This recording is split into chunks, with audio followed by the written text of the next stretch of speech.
आदाब, अभिनंदन, आभार मेरे झांसी बुंदेलखंड के भाइयों, बहनों, मित्रों, मेरे सुनने वालों, आपका बहुत बहुत धन्यवाद। एक बार फिर से रविवार की शाम 5 बज रहे हैं और हम दो बातें आमने सामने करने के लिए झांसी बाज़ार के फेसबुक पेज पर एक बार फिर साथ साथ आपका जैसे हर रविवार में स्वागत करता हूँ, उतने ही अच्छे से मैं आपको आज भी स्वागत करूँगा। और thank you so much for taking out this time. आज एक बहुत अच्छी बात है जो मुझे आप लोगों से बात करनी है, क्योंकि अभी हाल में मैंने मेरी बेटी स्कूल से आती थी तो पहले काफ़ी गर्मी का समय है, काफ़ी 44 डिग्री 48 डिग्री तक टेम्परेचर जा रहा है मांदा झांसी बुंदेलखंड में, तो बहुत पसीने में आती थी, बहुत परेशान थी। और ऑब्वियसली गर्मी है तो होना लाजमी है। अभी मैं देख रहा हूँ बीच में वो बड़ी खुशखुश आती है और ज़्यादा पसीने में भी नहीं होती है, वो भी बड़ा अच्छा होता है उनका। तो मैंने उससे ऐसे पूछ लिया एक बार, मैंने क्या बात है बेटा, आजकल बड़े पहले तो आप बड़े परेशान आते थे, थके थके आते थे और ऊपर से इतना पसीना पसीना। तो पापा, मेरे को जब से मालूम पड़ा है कि हमारे घर और हमारे स्कूल के बीच में इलेक्ट्रिक बसेस चल रही हैं झांसी में, तो मैंने वो लेना शुरू कर दिया। अब अच्छी बात यह है कि हम इलेक्ट्रिक बसेस से स्कूल से अपने घर आ जाते हैं और उस बस में एसी भी चल रहा होता है, कोई वाइब्रेशन भी नहीं होता और बहुत ज़्यादा जो आवाज़ होती थी, शोर होता था आपे वगैरह का, वो भी नहीं होता है, इसलिए मूड भी बढ़िया रहता है। हमने सब बड़े अच्छे से बात करते हुए, ठंडी हवा खाते हुए, उससे भी कम खर्चे में, आपे से भी कम खर्चे में घर आ जाते हैं। अरे वाह, ये सब तो बड़ा अच्छा लगा। तो ये एक बहुत अच्छी चीज़ मैंने हाल में भी नोटिस किया। देखिए, जैसे कि हमेशा कहता हूँ, ये शहर झांसी और हमारा जो बुंदेलखंड है, ये तब्दीली से गुजर रहा है और ये छोटी बड़ी मिलके जो तब्दीलियाँ हो रही हैं, ये कहीं ना कहीं लोग नोटिस कर रहे हैं और समझ रहे हैं। अब जैसे कि आप देखिए, पहले झांसी से दिल्ली जाने के पीछे जो ग्वालियर का रास्ता होता था, कितना परेशान किया लोगों ने। और आज ऐसा हो गया है कि लोग बाग ग्वालियर ट्रीटमेंट कराने के लिए, क्योंकि बड़ा शहर है तो अच्छे इलाज मिलता है, तो वहाँ चले जाते हैं और शाम तक वापस भी आ जाते हैं। शॉपिंग करनी है कोई बड़ी तो वहाँ चले जाते हैं, शाम तक वापस आ जाते हैं। मतलब 2 घंटे जाने के 2 घंटे आने के। और पीताम्बरा पीठ तो ऐसा होगा कि नेक्स्ट ओरछा बन गया हमारे लिए, जब चाहो तब चले जाओ। कितनी अच्छी बात है। इसके साथ साथ अगर आप देखिए, सीपरी के व्यापारीगण कितने परेशान रहे, लेकिन जब से पंडित विश्वनाथ शर्मा सेतु बना है, सीधा वीरांगना होटल से उठता है पुल और जाता है सीधे आवास विकास तक। कितना सहूलियत आवास विकास के लोगों को, रॉयल सिटी के लोगों को, गणेश विहार के लोगों को मिलती होगी, जिनको अगर सीपरी आना है तो भी उनको रश नहीं मिलता होगा, और अगर लाइट जाना है या क्या कहते हैं शहर जाना है तो उड़ते हुए जाते हैं, आराम से पहुँच जाते हैं। तो एक बहुत तब्दीली का वक्त है झांसी के अंदर। ऐसे ही आप देखें, अटल एकता पार्क जितनी बढ़िया सुंदर चीज़ मिली, आज काफ़ी सारे झांसी के लोग वहाँ बैठते हैं, शाम को बच्चे खेलते हैं, सबको अच्छा लगता है। शहर के अंदर अगर आप जाएँ तो मैंने पानी वाला धर्मशाला का वीडियो आपने शायद देखा हो, पिछली बार मैंने बना के दिया है, देखिए ज़रूर। उसको बहुत लोग पसंद कर रहे हैं, बहुत देख रहे हैं। मैं आपको कहीं लिंक दे दूँगा तो आप उसको ज़रूर देखिएगा, बहुत अच्छा वीडियो है। और वहाँ जा रहे हैं लोग, शाम को इतनी अच्छी कलाकृति वहाँ की हुई है, लाइटिंग और शॉप डिस्को लाइट्स के साथ फाउंटेन लगाए गए हैं कि वहाँ रौनक हो गई है। तो ये एक बदलाव का जो दौर है, इससे बहुत कुछ चीज़ें अच्छी हो रही है झांसी के लिए, और हमें यही उम्मीद है, यही होना चाहिए। एक सरकार के कार्यकाल में होना चाहिए तो और मज़ा आता है। ये नहीं कि इस सरकार ने शुरू किया, अगले 2 साल 2 सरकारें चली गई, काम पूरा हुआ नहीं है, तो मज़ा नहीं आता। तो आज का जो मैं बात आपसे करना चाहता हूँ वो इसी पे कि जब सब कुछ इतना अच्छा हो रहा है हमारे शहर के अंदर, तो ये हमारे जो आपे चलते हैं, हम इनका क्यों नहीं कुछ करते। मेरे शहर से जुड़े आप कोई भी बड़े शहर ले लो, चाहे वो कानपुर हो या ग्वालियर हो, जो नियरेस्ट है, इसके बीच में भी अगर आप ले लो, उरई हो या फिर फॉर दैट मैटर डबरा हो, सब जगह इलेक्ट्रिक रिक्शा चल रहे हैं। लेकिन हमारे शहर में पता नहीं ऐसा कौन सा नेक्सस है किसी का जहाँ आपे कम नहीं होते। आपको मालूम है शहर में 70,000 से ज़्यादा आपे रजिस्टर्ड हैं। रजिस्टर्ड आपे आरटीओ के अंदर 70,000 से ज़्यादा हैं इस शहर के अंदर। इससे क्या प्रभाव पड़ता है शहर पे, क्या तकलीफ होती है इस शहर को, और कितना अच्छा ऐसे किया जा सकता है, कितना अच्छे के लिए, शहर के अच्छे के, शहर के नागरिकों के लिए अच्छे के लिए किया जा सकता है। आज इसी पे बात करेंगे एक 20 मिनट, और इसी पे हमारी बात होगी। 2 बातें आमने सामने। हम ये शुरू करें इससे पहले हम बता दें आपको कि हमारा आज का शाम का जो ये शो है, 2 बातें आमने सामने, एक प्रायोजिक शो है। और हमारे प्रायोजिक जो आप जानते ही हैं, रत्नालिसा डेंटल क्लिनिक से doctor Rajat Surya and doctor Archana Surya हमारे शहर के दिग्गज मैक्सिलोफेशियल सर्जन हैं। झांसी, उत्तर प्रदेश, इन सब जगहों में तंबाकू का बहुत चलन है और इससे गंभीर समस्याएं जैसे कि मुंह का कम खुलना और कैंसर, मुंह के कैंसर की बहुत बड़ी बड़ी और घातक बीमारी होती है, जानलेवा बीमारी। डॉक्टर रजत बिसूरिया एक्सपर्ट हैं आधुनिक तकनीक से और उनके तजुर्बे से इस बीमारी के इलाज में। मेरी आपसे दरखास्त है, कोई भी घर में अगर कम मुंह खुल रहा है उनका, या आपको लग रहा है ऐसी कोई परेशानी मुंह के कैंसर से जुड़ी दिखती है, आप देर ना करें, विलम्ब ना करें, फ़ौरन अपने पेशेंट को लेकर के उनकी क्लिनिक जाएं, रत्ना लेज़र डेंटल क्लिनिक, और वहाँ पर उनसे परामर्श लें। जितनी जल्दी आप दिखाएंगे चीज़ें ठीक हो जाती हैं और गंभीर समस्या आने से टल जाती है। इसके साथ साथ अगर आपको डेंटल इम्प्लांट कराना है, रूट कैनाल ट्रीटमेंट कराना है, बाहरी का इलाज कराना है, या टूथ अलाइनमेंट करानी है, जॉ अलाइनमेंट करानी है, नोज़ अलाइनमेंट करानी है, चेहरे की सुंदरता वापस लानी है, मुस्कुराहट बढ़ानी है, तो आपकी मदद डॉक्टर अर्चना बिसूरिया, डॉक्टर रजत बिसूरिया बहुत अच्छे से कर सकते हैं। Ratna laser dental clinic gate number 1 Jhansi medical college के ठीक सामने कमला अस्पताल में है। आपको फ़ोन करना है, डिटेल्स, नंबर, सब कुछ आपको इस वीडियो के डिस्क्रिप्शन में कहीं ना कहीं मिल जाएगा। आप उनसे फ़ोन कर सकते हैं, अपॉइंटमेंट ले सकते हैं। इस वीडियो के बाद आपको सब चीज़ें अवेलेबल हो जाएगी। चलिए अब आगे बढ़ते हैं। जैसे कि मैंने आपसे कहा, क्या दिक्कत है आपे से शहर। देखिए क्या है कि सबसे पहली चीज़ जो तकनीक, जो टेक्नोलॉजी है, अगर आपका शहर जो बढ़ रहा है, जो बदल रहा है, अगर आप एडवांस टेक्नोलॉजीज़ पे नहीं जा रहे हो तो हम वहीं के वहीं खड़े हैं। आज आप देखो, आप अपने घर पे एंड्रॉयड टीवी, स्मार्ट टीवी लाते हैं, क्यों लाते हो? आप पुराना वही सी टीवी ले आओ, नहीं लाओगे आप, तब तो आपको चाहिए एक एंड्रॉयड टीवी या स्मार्ट टीवी। इसी तरीके से कोई भी नई टेक्नोलॉजी आती है, उसे अडेप्ट करने वाला शहर एक कामयाब शहर, एक पढ़े लिखों का शहर, एक उच्च दर्जे का शहर कहलाता है। इसी तरीके से हमारे शहर में भी इस तरह से होना चाहिए। इलेक्ट्रिक बसेस आ गई हैं। इलेक्ट्रिक बसेस से लोगों का जो सफ़र कर रहे हैं, आप उनसे पूछिए उनको कितना आसान, कितना आराम लगता है जब वो कुछ ध्वनि नहीं होती उसमें, स्मूथनेस बहुत अच्छी होती है उसमें, कोई वाइब्रेशन नहीं होता है उसके अंदर, कितने आराम से बैठे होते हैं। और आपे के लोगों से बैठ पहुँची, पसीना आ रहा है, गर्मी हो रही है 44 डिग्री 45 डिग्री, सटे सटे बैठे हैं, और ऊपर से कान में दर्द दर्द दर्द दर्द दर्द दर्द सुनाई दे रहा है। सर का दर्द ऊपर से शुरू हो जाता है अगर धूप से नहीं हुआ हो। उसके अलावा जो पेट्रोल की कीमत आज चल रही है, डीजल की कीमत आज चल रही है, चाहे भले ही वो आप यूक्रेनियन नशा वॉर के चुके लेते हैं, ये क्रूड ऑयल वगैरह सब जो है ये बढ़ते जा रहे हैं। आज योगी जी की और मोदी जी की वजह से हम 105 या 106 रुपये 100 रुपये लीटर भरवा रहे हैं। दूसरे शहर स्टेट्स में जहाँ योगी जी की स्कीम्स को नहीं लागू किया जा रहा है, वहाँ 125 130 रुपये लीटर जा चुका है। ये और बढ़ेगा सर, ये रुकने वाला नहीं है। तो इसका क्या असर पड़ रहा है आप देखो, हर चीज़ महंगी हो जाएगी। पेट्रोल महंगा होगा तो सब्जियां जो ट्रैवल कर रही हैं, जो जहाँ बाहर से आ रही हैं, जो माल बाहर से आ रहा है, सब महंगा होने वाला है। लेकिन इसी चीज़ को रोक लगाने के लिए आपकी सरकार ये सोच रही है कि इसका विकल्प क्या है। अब देखिए, मैं आपकी बात ये समझता हूँ कि पहले जब ये आए थे आइस इंजन, जिसे इंटरनल कंबशन इंजन कहते हैं, जो फॉसल फ्यूल पे चलते हैं। फॉसल फ्यूल क्या होता है? फॉसल फ्यूल एक ज़माने के ज़मीन में गड़े हुए मृतक, चाहे वो इंसान हो या जानवर हो, पेड़ हो या पौधे हो, इन सब का जो तेल निकला वो अर्थ क्रस्ट के अंदर दबा और रॉक्स बनी, जिसके थ्रू गैसेस एंड पेट्रोलियम्स पैदा होते हैं। अब वो उस वक्त बहुत ही ज़्यादा मात्रा में थी, यूज़ नहीं हुई थी, बहुत ज़्यादा खनन पड़ा हुआ था। तो उसको हमारे निकोलस ऑटो करके जो जर्मन इंजीनियर थे, उन्होंने इसको खोज करी। इसके साथ थे जेन जी लिनॉर्ड। जेन जी लिनॉर्ड भी ब्राज़ीलियन फ्रेंच साइंटिस्ट थे, जिन्होंने आपके ये फॉसल फ्यूल्स का निजात किया और उस पर काम करने वाले इंटरनल कंबशन इंजन्स बनाए, जिनके थ्रू आप एनर्जी प्रोड्यूस करते थे। उनमें आग लगती थी, आग लगने से एक मोटर चलती थी, एक मोटर से दूसरी मोटर चलती थी, तीसरी मोटर चलती थी, और ऐसे करके हमारी रेलगाड़ी, बस, कार, ये सब चीज़ें सामने हैं। अब उस ज़माने से, जो आज से करीब 200 साल पुराना हो चुका है, तब से गाड़ियाँ चल रही हैं, खपत हो रहा है, हेलीकॉप्टर्स उड़ रहे हैं, एयरक्राफ्ट उड़ रहा है।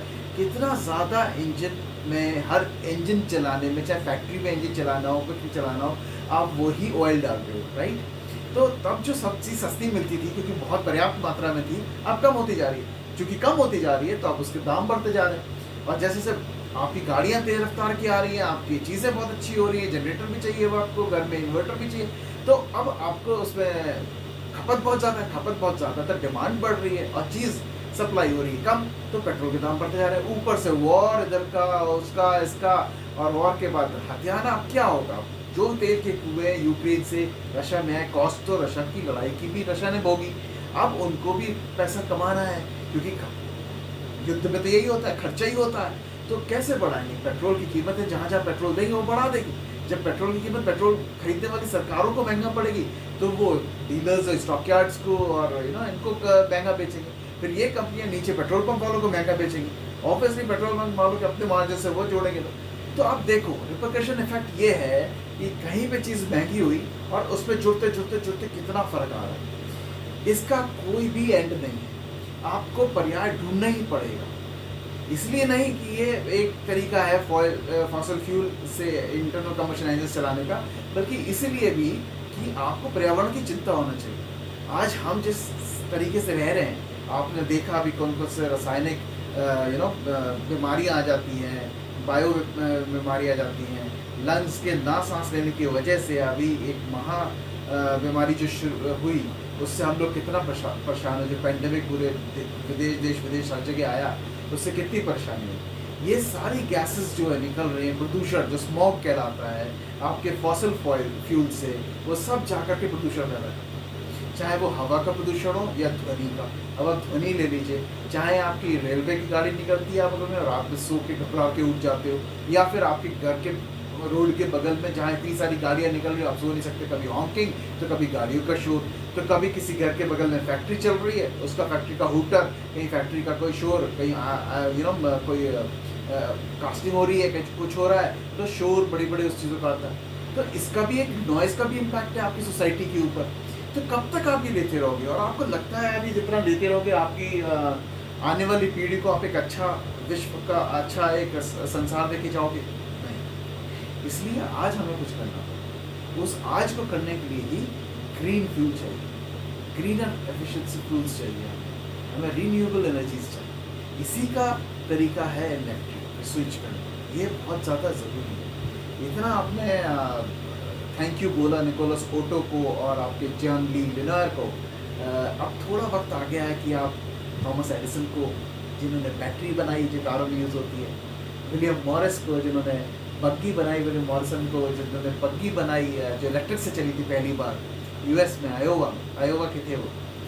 अब इनका भी वक्त आ गया, इनका ड्यू आ गया। अब इनको थैंक यू बोलिए, बिकॉज इनकी वजह से चीज़ें चेंज हो रही हैं। और इलेक्ट्रिक जो आपके ऑटोज़ हैं, जो एक ज़माना था जब पहले बोला जाया करता था कि झांसी में नहीं चलेंगे क्योंकि पहाड़ी का इलाका है, क्योंकि इसका इलाका है ऊपर नीचे, ऐसा तो कुछ नहीं है। बहुत जगहों पर ग्वालियर में एक से एक पहाड़ी है, लेकिन वहाँ चल रहा है, हर आगरा में चलता है, आपके कानपुर में चल रहा है। और अब तो अच्छी अच्छी मोटर्स आ गई हैं, सब बड़ी अच्छे। आज कौन सी सक्सेसफुल कंपनी जो आप पे जैसे स्कूटर्स बनाती है, चाहे आप बजाज बोल लो या आप क्या कहते हैं पियाजियो बोल लो जिसका आपे होता है, या फिर आप महिंद्रा बोल लो, सबके इलेक्ट्रिक टूस्टर्स आते हैं, इलेक्ट्रिक ऑटोज आते हैं। तो ये तो सब रिसर्च एंड स्टडी करके ही लेकर के आए, R&D करके लेकर आए, रिसर्च एंड डिज़ाइन वगैरह। तो इनका सबका प्रोडक्ट तो बहुत ही अच्छा है। आप ये प्रोडक्ट लीजिए, आप इससे चार्ज करिए, जगह पर चलाइए, कोई दिक्कत नहीं है इनमें। तो ड्यूरेबिलिटी की टेस्टिंग की हुई है, हर टेरेन पे चलाने का इनको वो है, इनका एक्सपीरियंस है। तो मुझे जो लगता है कि अगर हम इसको शहर की भलाई की तरफ से सोचें, क्योंकि हमारा शहर इस चीज़ को अडॉप्ट नहीं कर रहा है। बाकी हर जगह में चलता देखता हूँ, चाहे वो कानपुर हो, आगरा हो, फॉर दैट मैटर दिल्ली हो या नोएडा हो या फिर ग्वालियर हो, सब जगह लखनऊ हो, मैं हर जगह देख रहा हूँ। तो हमारे शहर में ऐसी क्या बात है कि हमारे शहर को वही आपे का पोल्यूशन, हवा में जो काला धुआं फेंकता है वो कैसे कि मिट्टी के तेल से चला रहे हो, या फिर उसकी वो भड़बड़ जब अंदर कोई बैठता है इंसान, से कान मतलब बिल्कुल बंद हो जाते हैं, वो किसी से बात नहीं कर सकता। हम क्यों इतना टॉर्चर सह रहे हैं? अच्छा ये तो छोड़ो, ये तो पोल्यूशन की बात होगी। क्या आपको मालूम है कि इसका कितना फ़र्क आपकी पॉकेट में पड़ता है? लोकल ट्रांसपोर्टेशन जो आप रोज़ रोज़ लेते हैं, आप ये समझ के चलें आपकी रोज़ की खपत है वो। आपको किसी भी जगह जाना है, ऑटो करना है।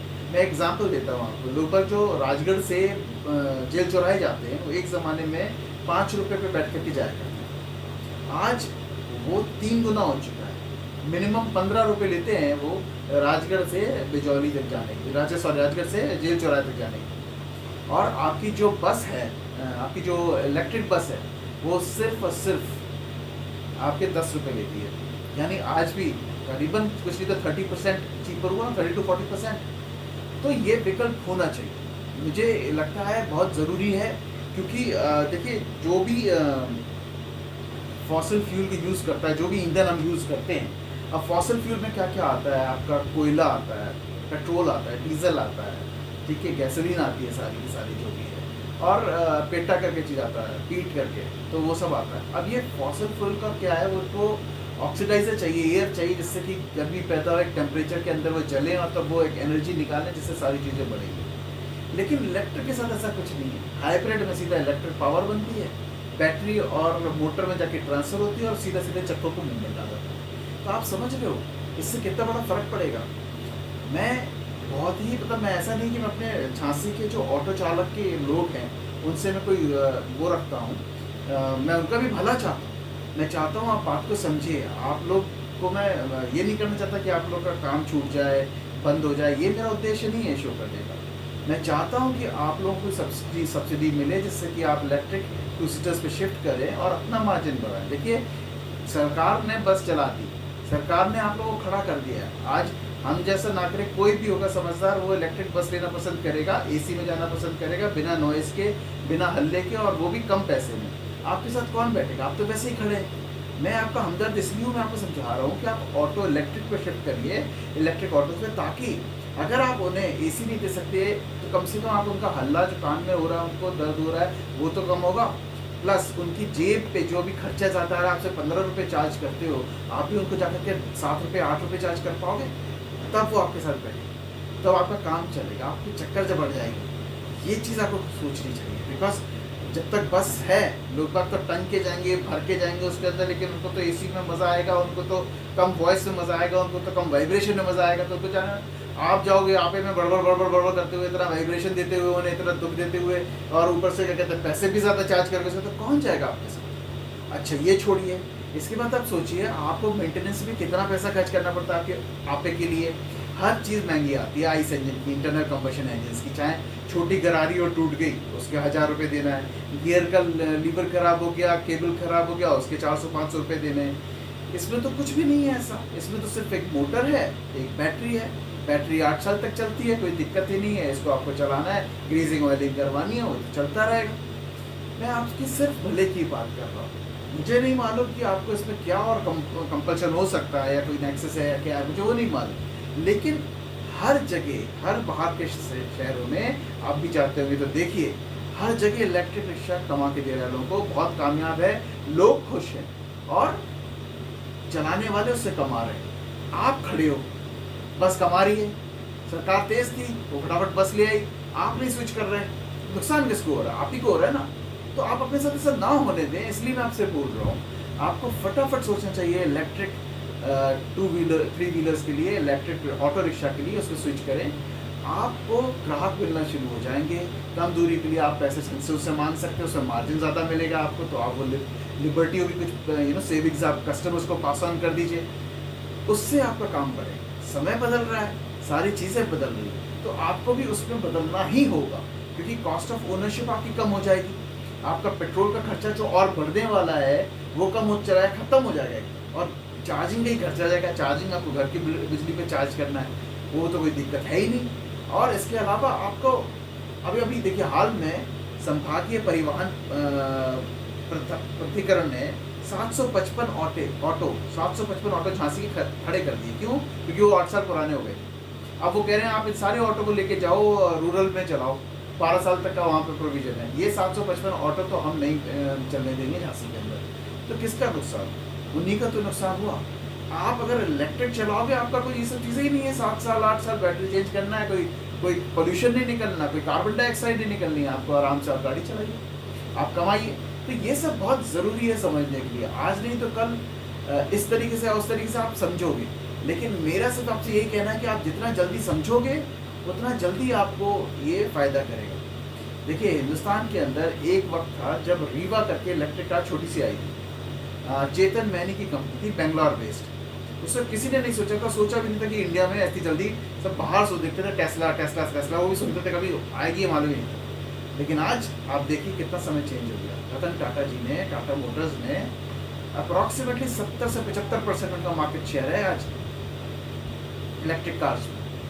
और आप और हमको शायद मालूम नहीं है, लेकिन 2500 कारें हर महीने 2,500 कारें इलेक्ट्रिक बिक रही हैं। तो सोच लीजिए आप, कोई तो बंदा स्मार्ट है, कहीं तो कोई देख रहा है कि कैसे पैसे बचाने, और वो भी जर्नी और सफ़र भी कर रहा है बढ़िया तरह से। एसी में, उसकी गाड़ी में एसी भी है, उसकी गाड़ी में म्यूजिक सिस्टम भी है, उसकी गाड़ी में सारी टेक्नोलॉजी, क्रूज कंट्रोल, सब कुछ है। लेकिन चल किससे रहा है? बैटरी से। पेट्रोल नहीं डलवा रहे हो।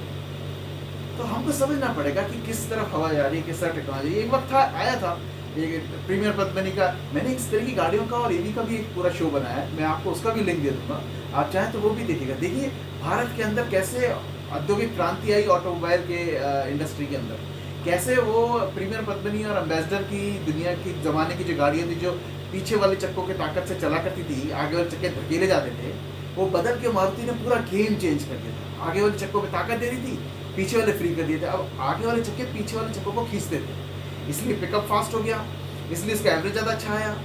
तो आपको मजा लगा ड्राइव में, और आपने लंबी लंबी दूरियां गाड़ियों में करना शुरू कर दी। अब एक और क्रांति आई है, इलेक्ट्रिक क्रांति। क्या हुआ? पेट्रोल हट गया, डीजल हट गया, अब आपकी रेंज हो गई बैटरी की। रेंज हर दिन बढ़ रही है। नेक्सॉन ईवी अभी तक सिर्फ 350 किलोमीटर की रेंज देती है, 300 किलोमीटर, 350 किलोमीटर। कल परसों नरसों में ही टाटा मोटर्स ने ईवी नेक्सॉन ईवी मैक्स करके मॉडल निकाला है with extended range which is around 450 और किलोमीटर्स, और सबसे मजेदार 55 मिनट में सिर्फ 50% से ऊपर चार्ज कर देती है। अब रुकने का समय कहाँ है? अब तो दुनिया बदल रहा है। टाटा ने एस में ट्रक, छोटा मिनी ट्रक में अपना बैटरी लगा दिया, आपको ज़रूरत ही नहीं है पेट्रोल डलवाने। देखिए एक बार आपने पैसा डाल भी दिया, उसके बाद देखिए बचत कितनी है, आप कितना उसे चला सकते हो उसको, सोचिए कितनी बचत आएगी। तो ये सब सारी चीज़ें हैं, हमें सोचना होगा, ऑटो चलाने वालों को सोचना होगा, ऑटो में सफ़र करने वालों को सोचना होगा, और सबसे ज़्यादा ज़रूरी है ऑफिशियल्स को सोचना होगा। बिकॉज ऑफिशियल्स, गवर्नमेंट ऑफिशियल्स क्यों नहीं सोच रहे हैं, मेरी समझ में नहीं आ रही। झांसी के अधिकारियों को क्या प्रॉब्लम है कि यहाँ पे सब्सिडी दे करके इलेक्ट्रिक ऑटो रिक्शास क्यों नहीं दे रहे हैं, जो आपके चला रहे हैं उनको क्यों नहीं कहते स्विच करने के लिए। सब कुछ तो अच्छा हो रहा है झांसी में, बदलाव तो बहुत तेज़ी से है, फिर हम इसको क्यों छोड़ रहे हैं? कहीं ना कहीं कुछ ना कुछ है जो रोक रहा है। वरना यहाँ तो कोई रेस तो होती नहीं है ना कि हमें पहले जाना है, पहले पहुँचना है। सबको काम चाहिए, आपको काम मिलेगा, आपको अपना किराया कम करना पड़ेगा। आपको पेट्रोल की गाड़ी चला करके, डीजल की गाड़ी चला करके आप कम नहीं कर पाएंगे। सब उसी बस में चलेंगे जहाँ बढ़िया और एनवायरनमेंट मिलेगा, कोई फ्रिक्शन नहीं मिलेगा, कोई वाइब्रेशन नहीं मिलेगा, कोई बड़बड़ नहीं मिलेगी, आवाज़ में ध्वनि पोल्यूशन नहीं मिलेगा, जेब को भी सस्ता पड़ेगा। इसलिए आप जब तक इलेक्ट्रिक ऑटो रिक्शा पे नहीं आते, आपकी मजबूरी आप खड़े रहे। आप कोसते रह सकते हैं सरकार को, लेकिन आप अपने आप को चेंज नहीं करते। आपको चाहिए फ़ौरन उस रिक्शे को बदलिए किसी भी तरीके से, चाहे उसको बेच के या फिर लोन ले करके, या उसको जोड़ के उसका पैसा, या सब्सिडी के लिए सरकार से या बैंक से बात करके, और फिर उसको लेकर के आइए। आपको ग्राहक मिलना शुरू हो जाएंगे। जब 10 रुपये में आपका बस ले जा रही होगी एसी में, और आप उससे बोलेंगे मैं 8 रुपये में ले जाऊँगा, हो गया आपका काम, आप चल रहे हैं, बाकी सब खड़े। समझदारी दिखाना होगा, यहाँ से सोचना होगा, बिकॉज ज़माना बदल रहा है, हमारा झांसी बदल रहा है, हमारा बुंदेलखंड बदल रहा है। जो इस बदलाव का पार्ट है वही आगे तक रुका है, आगे तक चलेगा। जो नहीं होगा फेज आउट करेगा। Thank you so much for hearing me out. I hope कुछ छोटी चीज़ें जो मैं बोलता हूँ कि मैं अपने झांसी और बुंदेलखंड के लोगों को महसूस करा सकूँ, एक अच्छा इम्पैक्ट छोड़ सकूँ, कुछ अच्छे परिवर्तन उनको दिखा सकूँ। मेरी कोशिश वही रहती है, वो मैं करता हूँ, वो मैं करता रहूँगा पूरी शिद्दत से, पूरी आस्था से, और उम्मीद है आप उस परिवर्तन का भाग बनेंगे। आपकी रविवार की शाम शो को बढ़िया हो। Thank you so very much. Enjoy your Sunday. Thank you.